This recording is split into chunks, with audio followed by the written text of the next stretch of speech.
So today's our topic is departmental accounting. Departmental accounting or the departmental accounting is a system of financial accounting which is used in the organization whose all works are done through their different departments or departmental stores. Departmental accounts are prepared separately for each department and trial balance will also be prepared. In department accounting, we have to record all the transactions systematically. System of financial accounting, the finance which is used for which department, which is used in the organization, whose all works are done through their different departments and the departmental stores. In departmental accounts are prepared separately. All accounts are prepared separately for each department, and the trial balance will also be prepared for each department. Now come to the meaning of departmental accounting.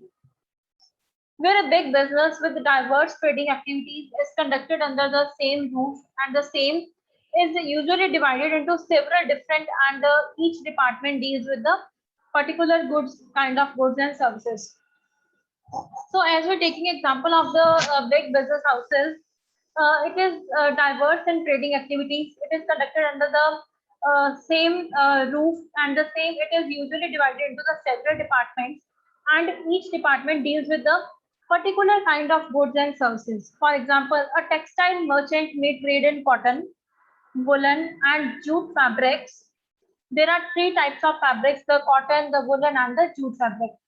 The overall performance for this type of business depends, however, the departmental efficiency. As a result, it is desirable to maintain accounts in such a manner that the result of each individual department can be known together with the result as a whole. So the system of accounting which is followed for this purpose is known as the departmental accounting. So we have to maintain each different accounting for the different departments, and we have to maintain the different trial balance for the each department. So this is known as the departmental accounting. When we maintain the different accounts and the different books for each department. Now come to the allocation and apportionment of expenses.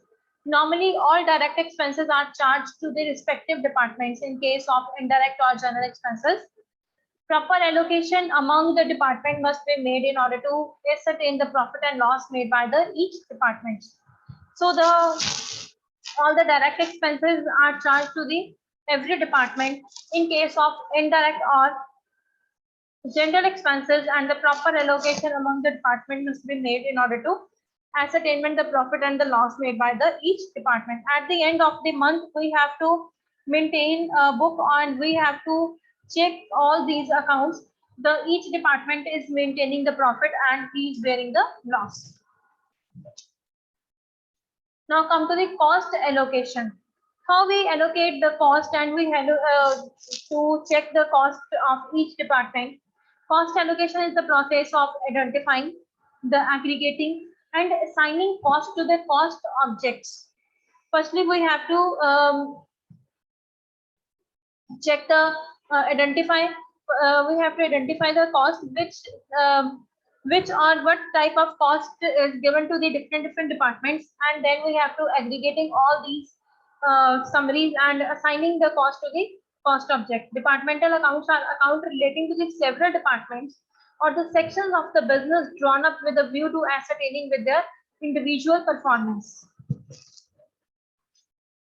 So now come to the advantages of the departmental accounts. The first is individual result of each department can be known, which helps to compare the performances among all the departments. We have to maintain the individual books and the individual entries for each department, so that we can know or they can also help in compare the performances among all the departments in the business. That is, the trading result can be compared. Point B, departmental account helps to understand or locate the success, failure, rate of profit, etc.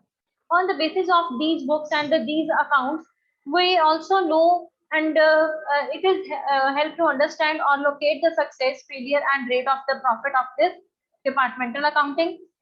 It helps the management to make proper plan of action policies in order to increase profit after analyzing the result of operation of various departments. The third advantage is it helps to management to make a proper plan for the action, to proper make a policies in order to increase the profit, how we can increase the profit and reduce the cost in the business. And after analyzing all these plans and policies, and after that we have to work on this plans and policies and analyzing the results of the operation for the various departments. And the last step, we have to analyze the results and we have to compare with the another department so that we can know the performances of the among all the departments. Now come to the point D. Departmental accounting helps us to understand which department should be expanded further or which one should be closed down as per the results of the operation. In departmental accounting, the fourth advantage is that helps to understand which department should be expanded. We on the basis of that result, analyzing of that, the plans and policies, after making the plans and policies and after making the analysis and comparing all the departments under the same business. So we have to know which department should be expanded further or which one should be closed down as per the result of the operation. So which department should be expanded? Those who getting or those who earn profits regularly, and which one should be closed down? Those who bearing the loss from regularly or from the last 5 years. Fine. So that kind of department we have to expand and we have to close down in the results of the operation. So come to the next point.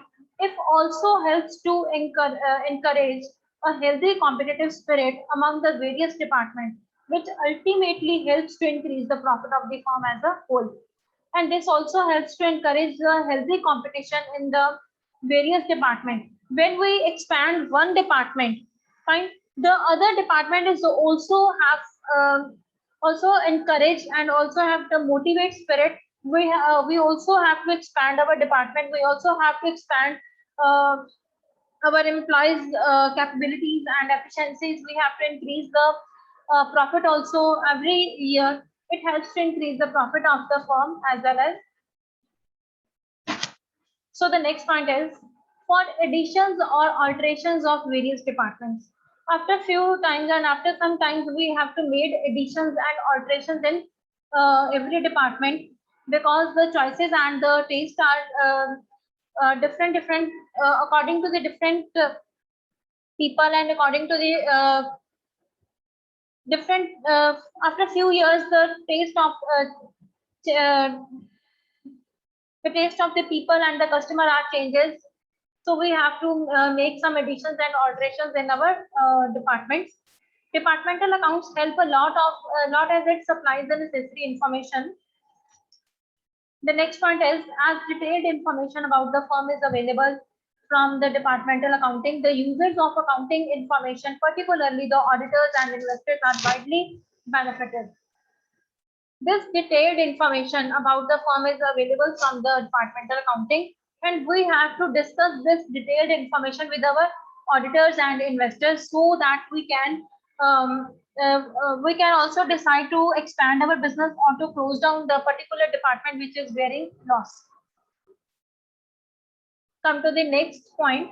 Since departmental accounting presents separate departmental results, the performance of a successful department encourages the management, employees, and increases the motivation of the staff as a whole. In departmental accounting, it represents a separate departmental result.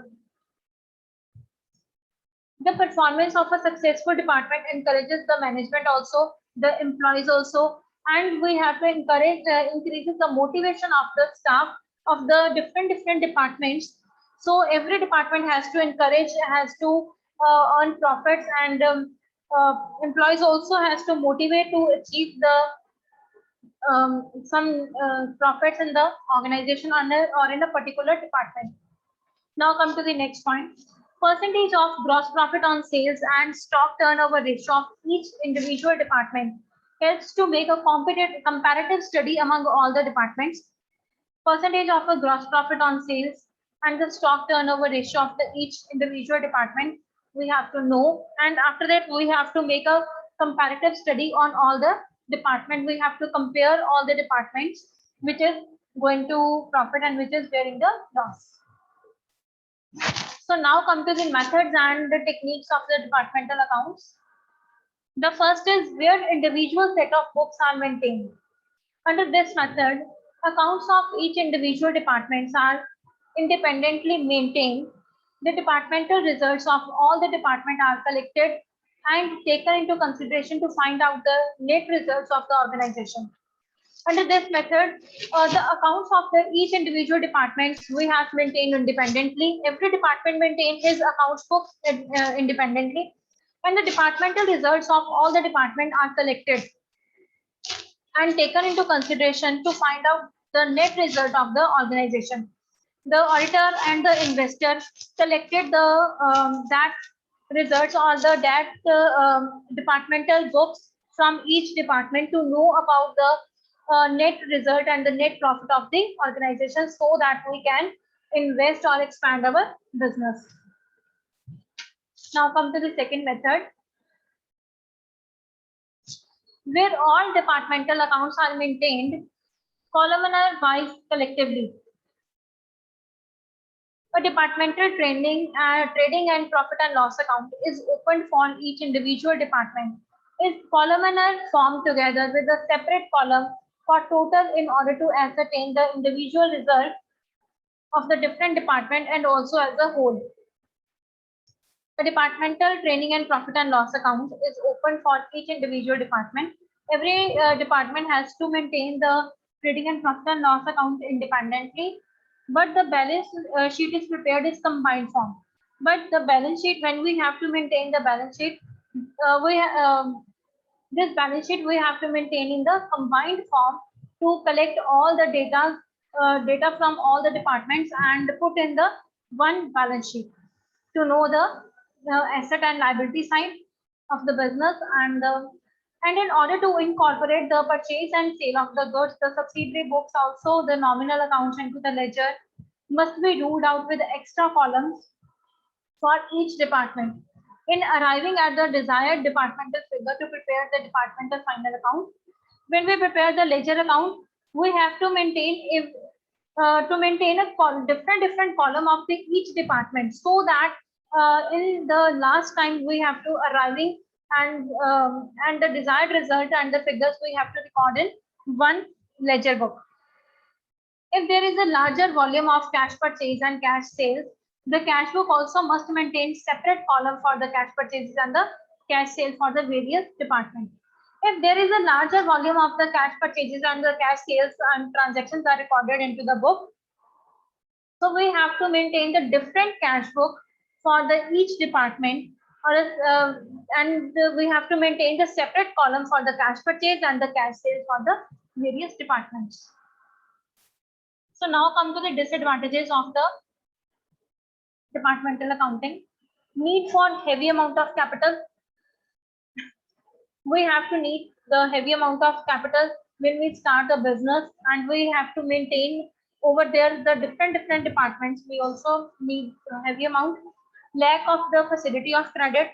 Sometimes there is a facility of credit, we have lacking of these facility.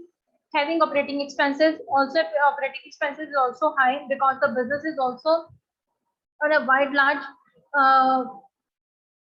The high prices, the lack of personnel services. Sometimes we have lack of the personnel services, the social discrepancy, the located at the central place. Sometimes our business is not located at the central place, so difficult to manage all these things. We have the advertising facility, the transportation facility, and the distribution facility of the products. So this is all about the disadvantages of the departmental accounting. Basis of allocation. And allocation base is the basis on which cost account allocates overhead cost Allocation bases are mostly used to assign overhead cost to inventory that is produced. For example, an IT department allocates its expenses according to the number of computers that each department uses. So if an IT company or IT department allocates its expenses, so how they can allocate its expenses according to the number of computers that each department uses in the business. So this is known as the basis of allocation. Thank you. This is all about the departmental accounting.